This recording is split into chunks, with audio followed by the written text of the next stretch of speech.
Welcome to point media. KGF సినిమాతో టాలీవుడ్ లోను fans following పెంచుకున్నారు Kannada hero Yash. Cinema తర్వాత యష్ ఇప్పటి వరకు ఎలాంటి సినిమా లేదు. అయితే ఇప్పుడు సోషల్ మీడియాలో ఓ న్యూస్ వైరల్ అవుతోంది. యష్ 19వ సినిమా త్వరలో ప్రారంభం కానున్నట్లు తెలుస్తోంది. ఈ మూవీలో నేచురల్ బ్యూటీ సాయి పల్లవి నటిస్తున్నట్లు సమాచారం. మరి ఆ విశేషాలేంటో ఇప్పుడు చూసేద్దాం. కేజీఎఫ్ సినిమా ముందు వరకు యష్ కేవలం కన్నడ స్టార్ మాత్రమే.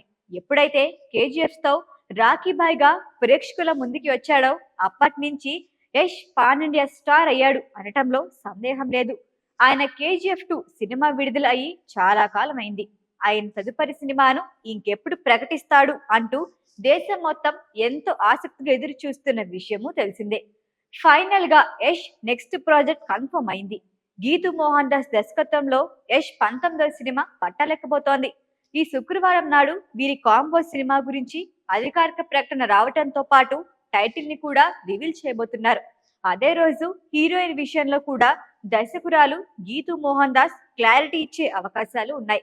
కన్నడ సినీ వర్గాల నుంచి అందుతున్న సమాచారం ప్రకారం ఈ సినిమా కోసం దర్శకురాలు గీతూ మోహన్ దాస్ చాలా సార్లు హీరోయిన్ సాయి పల్లవితో చర్చలు జరిపారట.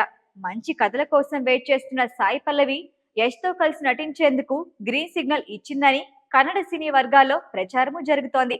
యష్ మూవీలో సాయి పల్లవి హీరోయిన్ అనే విషయమై అధికారిక క్లారిటీ కోసం అంతా ఎంతో ఆసక్తిగా ఎదురు చూస్తున్నారు. తెలుగు ప్రేక్షకులను ఫిదా సినిమాతో ఫిదా చేసి అక్కడి నుంచి అందరినీ తన ప్రేమలో పడేసుకున్న సాయి పల్లవి ప్రస్తుతం నాగ చైతన్యకి జోడీగా ఒక సినిమాని చేస్తోంది. తమిళ్, తెలుగులో నటిస్తున్న సాయి పల్లవి కన్నడంలో యష్ తో నటించేందుకు ఓకే చెప్పి ఉంటే ఖచ్చితంగా ఆమె పాన్ ఇండియా హీరోయిన్ అనటంలో సందేహం లేదు. ఇప్పటికే హిందీ ప్రేక్షకులని కూడా తన నటనతో మెప్పించిన సాయి పల్లవి యష్ తో కలిసి కన్నడ ప్రేక్షకులతో పాటు పాన్ ఇండియా ప్రేక్షకులను మరోసారి మెప్పించే అవకాశాలు ఉన్నాయి. యష్ సినిమాకు సాయి పల్లవి క్రేజ్, ఇమేజ్ మరింత బలంను ఇచ్చే అవకాశాలున్నాయి.